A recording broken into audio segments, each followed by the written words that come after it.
नमस्कार दोस्तों। तो कहानी की श्रृंखला को थोड़ा और आगे बढ़ाते हैं और आज सुनते हैं नई कहानी ठंडक, जिसे लिखा है महीप सिंह जी ने। तो चलिए चलते हैं कहानी की तरफ। जैसे ही उस विशाल भवन का कुछ भाग दिखाई दिया, जीवन ने कहा, देखो, वह पूरा एयर कंडीशन्ड है। फिर वह स्वयं ही संकुचित सा हुआ। सत्या एयर कंडीशन का मतलब क्या समझेगी? वह समझाने लगा, देखो, अभी कितनी गर्मी है। वहां पहुंचोगी तो ऐसा लगेगा जैसे किसी ठंडे पहाड़ पर आ गई हो। परंतु वह फिर संकुचित हुआ। सत्या ठंडा पहाड़ भी क्या समझेगी? क्या वह कहीं गई है? और वह खुद भी कहाँ गया है? उसने भी तो केवल सुना ही है कि पहाड़ ठंडे होते हैं, अमीर लोग गर्मियों में पहाड़ पर चले जाते हैं। उसने फिर समझाया, देखो, इसमें ऐसी मशीन लगी है जिससे सारा मकान ठंडा हो जाता है। फिर उसने एक नज़र सत्या के कपड़ों की ओर डाली। पतली सी सत्या के पतले से शरीर पर पतली सी साड़ी थी, पतला सा ब्लाउज था। वह बोला, तुमको हॉल में ठंड लगने लगेगी, देखना। उसे लगा, यदि हॉल में सत्या को सचमुच ठंड लगने लगे तो वह बड़ा खुश होगा। इससे एयर कंडीशन के बारे में जो बात बताई है उसकी पुष्टि भी हो जाएगी। सत्या उसके साथ बड़ी चली जा रही थी। उसे लग रहा था वह चल नहीं रही है, कोई हिलोर है जो उसे अपने आप बढ़ाए लिए जा रही है। 2 महीने हुए अपने छोटे से नगर से वह इस महानगरी में आ गई थी। ससुर के साथ घूंघट में कब वह गाड़ी से उतरी, कब टैक्सी में बैठी और कब अपनी खोली में पहुंच गई, उसे अच्छी तरह याद नहीं। अपने कानों में पड़े कोलाहल से वह जान गई थी कि वह शहर में आ गई है। पर शहर ऐसा होता है, हाँ, शहर ऐसा ही होता है। सभी तो इसे शहर कहते हैं। तभी उसके कस्बे का हर आदमी वहां भाग आना चाहता है। वे सिनेमा हॉल के निकट पहुंच गए। एयर कंडीशनिंग की भीनी सी खुशबू उस तक पहुंचने लगी थी। जीवन के चेहरे पर गर्व की खुशी दौड़ गई। बोला, देखा, कैसे ठंडी ठंडी खुशबू आ रही है। सिनेमा हॉल के बाहर भीड़ लगी थी। अभी पहला शो समाप्त नहीं हुआ था। रंग बिरंगी साड़ियों, पैंटों और टाइयों की चहल पहल सत्या को मेले जैसी लग रही थी। वह मेला ही याद कर सकती है। मेला उसने कई बार देखा है, वहाँ भी कुछ ऐसी ही चहल पहल होती। पर कितना अंतर है ना दोनों मेलों में। एक में वह हल्की फुल्की डोंगी सी उतराती चली जाती है, दूसरे में भारी पत्थर की तरह बैठती जा रही है। जीवन ने नज़र इधर उधर दौड़ाई। पता नहीं शो समाप्त होने में अभी कितनी देर है, पर बाहर की यह रंगीन चहल पहल भी तो किसी शो से कम नहीं। दोनों गुटों में बंधे हुए हैं, हंस रहे हैं, बातें कर रहे हैं, कुछ खा पी रहे हैं। इस वातावरण में वह भी अपने आप को किसी चीज़ से वंचित नहीं पाता। सत्या सहित उसका भी अपना एक गुट है। लोगों में आपस में बातचीत करते देख वह भी सत्या से कुछ बातचीत करने लगता है। लोगों को हंसता देख वह हंस पड़ता है। वह और सत्या एक ही पैकेट से निकालकर बेफर खा रहे हैं।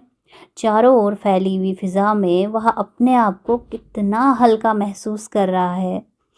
सिनेमा हॉल के बाहर रखे हुए उस हाउसफुल के बोर्ड की ओर इशारा करते हुए जीवन ने सत्या से कहा, भीड़ काफ़ी है, देखो, अब एक भी टिकट नहीं बचा। कितने लोग बेचारे निराश लौटे जा रहे हैं। फिर उसने अपनी पैंट की जेब में पड़े पर्स को अनुभव किया, उसमें पड़े 2 टिकटों को अनुभव किया और एक गहरे संतोष की लहर उसके सारे शरीर में दौड़ गई। सुनो, सत्या बोली, वह सामने एक लड़का खड़ा है, देख रहे हो ना? जीवन ने उधर देखा। कौन लड़का? अरे वो जो गंदी सी बुशर्ट पहने है, लंबा सा। जीवन फिर भी कुछ नहीं समझा, क्योंकि उस ओर गंदी बुशर्ट की कमी थी न लंबों की। परंतु यदि वह उसे देख भी ले तो क्या? बोला, आखिर बात क्या है? वो अर्जुन है, अर्जुन। कौन अर्जुन? अर्जुन को नहीं जानते? सत्या खींचती हुई बोली। अपनी गली के मोड़ पर वो सिंधी नहीं रहते, मनसुखानी, उनका लड़का। जीवन खींच उठा। उसकी गली में बहुत से सिंधी रहते हैं और उनके बहुत लड़के हैं अर्जुन। अर्जुन, भीम, नकुल, सहदेव। पर क्या वह सबकी खोज खबर रखता है? बोला, उसका लड़का? पर हमें इससे क्या? सत्या ने उसे ऐसे आश्चर्य से देखा जैसे वह दिन को रात कह रहा हो। तुम्हें मालूम नहीं, वह कई दिन से अपने घर से लापता है। इसकी माँ बेचारी रो रो कर अंधी हुई जा रही है। जीवन ने फिर उस ओर देखा। गंदी बुशर्ट वाला 14-15 साल का लंबा लड़का अब उसकी नजर में आ गया था। सुनो, सत्या बोली, जरा बुलाओ तो उसे।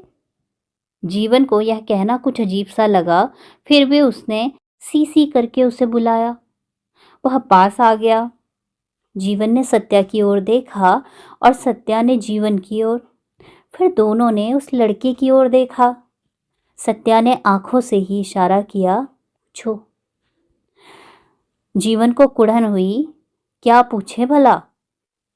सत्या ने जीवन की आकृति निरपेक्ष देखी और उस लड़के की ओर उन्मुख हुई। तुम्हारा क्या नाम है? तुम्हारा नाम अर्जुन है ना? दोनों प्रश्न एक साथ सुनकर जैसे लड़के की सिट्टी मारी गई। वह कुछ क्षण टुकुर टुकुर दोनों को देखता रहा, फिर धीरे से बोला, नहीं, मेरा नाम तो किशन है। उत्तर सुनकर सत्या को लगा जैसे भरे बाजार में किसी ने उसका पल्लू खींच लिया है, और जीवन को लगा जैसे सचमुच सत्या का पल्लू ही खिंच गया है। दोनों हक्के बक्के से खड़े कभी एक दूसरे की ओर, कभी उस लड़की की ओर देखते रहे। वह फिर उसकी ओर उन्मुख हुई। तुम्हारा नाम अर्जुन नहीं है? तुम कुर्ला में नहीं रहते हो? इस बार उस लड़के के मुंह से नहीं नहीं निकला। वह चुपचाप खड़ा रहा। सत्या को बल मिला, तुम 3 दिन से अपने घर से भागे हुए नहीं हो ना? लड़का चुप रहा, पर जीवन के लिए यह सब असह्य हो गया था। खींच कर बोला, इससे तुम्हें क्या लेना देना है सत्या? खामखा बेकार की झंझट ले बैठी हो। यह अर्जुन है या किशन, हमें इससे क्या मतलब है? तुम्हें मालूम है जब से ये लापता है इसके घर की क्या हालत है? सत्या के चेहरे पर अजीब सी तमतमाहट आ गई थी। जीवन घबरा सा गया, जैसे उसे कुछ सूझा नहीं कि वह क्या कहे। इतने में वह लड़का मुड़ा और चल पड़ा, पर सत्या ने झट से उसका हाथ पकड़ लिया और बोली, तुम्हें शर्म नहीं आती? बिना खबर दिए 3 दिन से घर से गायब हो। तुम्हारी माँ रो रो कर अंधी हुई जा रही है। तुम्हारा बाप तुम्हें ढूंढता हुआ मारा मारा फिर रहा है, और तुम सिनेमा देखने आए हो, बेशरम। जीवन खींचा और भौचक्का सा सत्या को देख रहा था। यह उसे क्या हो गया है? और सत्या की तमतमाहट ऊर्ध्वमुखी होकर जब विगलित हो रही थी, उसका गला रुंध गया था और नेत्र भर आए थे। उसके होंठ कांप रहे थे। उस लड़की की बाह पकड़ते हुए उसके हाथ में अजीब सी थरथराहट हो रही थी, और लड़का सत्या के सम्मुख भेड़ बना खड़ा था। न उसके मुंह से कुछ निकल रहा था, न किसी प्रकार का प्रतिरोध करने की वह चेष्टा कर रहा था। जीवन को बड़ी बेचैनी महसूस हुई जब उसने देखा चारों ओर खड़े लोगों का ध्यान भी उधर आकर्षित हो गया है। तमाशबीन उसके चारों ओर इकट्ठे होने लगे थे। वह धीरे से बोला, अच्छा, इसे छोड़ो तो। सत्या ने हाथ ढीला कर दिया। लड़का मुड़कर बिना कुछ बोले चला गया था। जीवन ने देखा लोग सामने के दरवाजे से अंदर आ रहे हैं। बोला, चलो, पहला शो छूट गया। सत्या ने एक बार उधर देखा जिस तरफ वह लड़का गया था, फिर वह चल दी। अंदर घुसते ही एयर कंडीशनिंग की ठंडक ने जीवन को अभिभूत कर दिया। उसने मुस्कुराकर सत्या की ओर देखा, परंतु उसके चेहरे पर छाई तप्तता वैसी ही बनी थी। जीवन को लगा जैसे उसके समग्र आनंद को किसी चीज ने खंडित कर दिया है। कितनी साध थी उसे, सत्या को यह राजमहल जैसा सिनेमा हॉल दिखाने की, पर बीच में यह कांटा कहाँ से चुभ गया। उसने फिर कोशिश की। सत्या, बिल्कुल राजमहल जैसा लगता है ना? देखो, जमीन पर बिछे गलीचे कैसे मुलायम हैं, पैर धंसते चले जाते हैं। सत्या ने नीचे की ओर देखा, फिर जीवन की ओर। उसकी आंखों में उसकी बात का समर्थन तो था, पर वह उल्लास नहीं था जो जीवन देखना चाहता था। जीवन का उत्साह मंद पड़ गया। वह पता नहीं कितनी चीजें दिखाना चाहता था। चारों ओर दीवारों पर लगे आदमकद शीशे, छत से लटकते फानूस, पर वह दिखाए किसे? सत्या तो वहां थी ही नहीं। वे हॉल के अंदर अपनी सीटों पर जाकर बैठ गए। सामने लगा कीमती मखमल का पर्दा धीरे धीरे दोनों ओर खिसक गया। पीछे सफेद पर्दा दिखाई दिया। हॉल में बत्तियां बुझ गई। सफेद पर्दे पर विज्ञापन दौड़ने लगे। फिर न्यूज़ रील शुरू हुई। जीवन को सत्या की धीमी आवाज सुनाई दी। सुनो, यह अर्जुन अपने घर से भाग क्यों गया? जीवन को लगा जैसे किसी ने उसे कचोट लिया। तुनक कर बोला, वह मुझे बताकर तो भागा नहीं, मुझे क्या मालूम? तुम तो बेकार नाराज हो रहे हो। मैं पूछती हूँ, आखिर ये लड़के अपने घर से भाग क्यों जाते हैं? जीवन और तुनका, अच्छा पिक्चर देख लेने दो, घर चलकर मैं इसी विषय पर रिसर्च शुरू करूँगा। सत्या चुप हो गई। पिक्चर शुरू हो गई। जीवन इस पिक्चर का पूरा आनंद लेना चाहता था। वह सत्या को उस पिक्चर में काम करने वाले हर पात्र का नाम और उसके गुण बताना चाहता था। वह दुख के स्थलों पर संवेदना प्रकट करना चाहता था। वह हंसी के स्थानों पर जी भर कर हंसना चाहता था। परंतु यह क्या हो गया है? जीवन के आनंद की शीतल जलधारा जैसे किसी तप्त रेगिस्तान में खो गई। जाने कितनी देर दोनों गुमसुम पिक्चर देखते रहे। उसे सत्या की धीमी आवाज फिर सुनाई दी। सुनो, अर्जुन की माँ ने 3 दिन से अन्न का दाना मुंह में नहीं डाला। जीवन ने उस अंधेरे में ही घूर कर सत्या की ओर देखा। उसने अन्न का दाना मुंह में नहीं डाला तो वह क्या करे? क्या उसने उसके लड़के को घर से भगा दिया है? और सत्या भी बस विचित्र है, इतनी देर से उसी का रोना लिए बैठी है। वह कुछ नहीं बोला। आधा घंटा गुजर गया। सत्या की बुदबुदाहट फिर उसे सुनाई दी। सुनो, हम लोगों ने गलती की, उसे छोड़ना नहीं चाहिए था। उसके बाप ने 3 दिन से अपनी दुकान नहीं खोली। उसके छोटे भाई बहन स्कूल नहीं गए। माँ तो हमेशा रोती रहती है। हम उसे पकड़कर घर ले जाते, पिक्चर का क्या काम? पिक्चर फिर कभी देख लेते। जीवन को लगा सत्या ने उसके सिर के बाल नोच लिए हैं। वह क्रोध में उबल पड़ा। दांत पीसता और आवाज दबाता हुआ बोला, तुम बक किए ही जाओगी या फिर चुप भी बैठोगी? उस लड़के के घर वालों के साथ इतनी हमदर्दी है तो मेरे साथ इतनी दुश्मनी क्यों कर रही हो? सारी पिक्चर का मजा किरकिरा करके रख दिया, पगली कहीं की। अब ज्यादा बकबक की तो मैं हॉल छोड़कर चला जाऊंगा। सत्या सुन्न हो गई। पिक्चर चलती रही, परंतु वह स्थिर थी। इंटरवल हुआ, पिक्चर फिर शुरू हुई, परंतु वह स्थिर ही रही, न हिली न डुली न कोई बात की।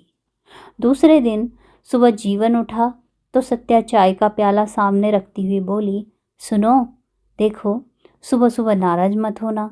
अब इतना तो करो कि अर्जुन के पिता को बता आओ कि वह हमें कल सिनेमा में मिला था।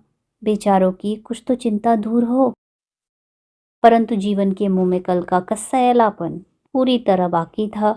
वह सख्ती से बोला, मुझे क्या गरज पड़ी है? मैंने क्या दुनिया का ठेका ले रखा है? तुम्हें बड़ी हमदर्दी है तो तुम जाओ, रोकता कौन है? सत्या चुप होकर बिस्तर संभालने लगी। इतने में दरवाजे पर खटखट हुई। सत्या ने दरवाजा खोला। जीवन ने अंदर बैठे बैठे ही सुना। कोई स्त्री कह रही थी, बहन, तुम्हारी बड़ी मेहरबानी। अर्जुन रात को ही घर आ गया था। तुम उसे सिनेमा में मिली थी ना? तुमने उसे खूब डांटा था ना? बस वह सीधा घर आ गया। बहन, तुम्हारी बहुत मेहरबानी। तुमने मेरे बेटे को मिलाया, मेरा दिल ठंडा कर दिया। तो मित्रों, बहुत बहुत धन्यवाद इस कहानी को सुनने के लिए।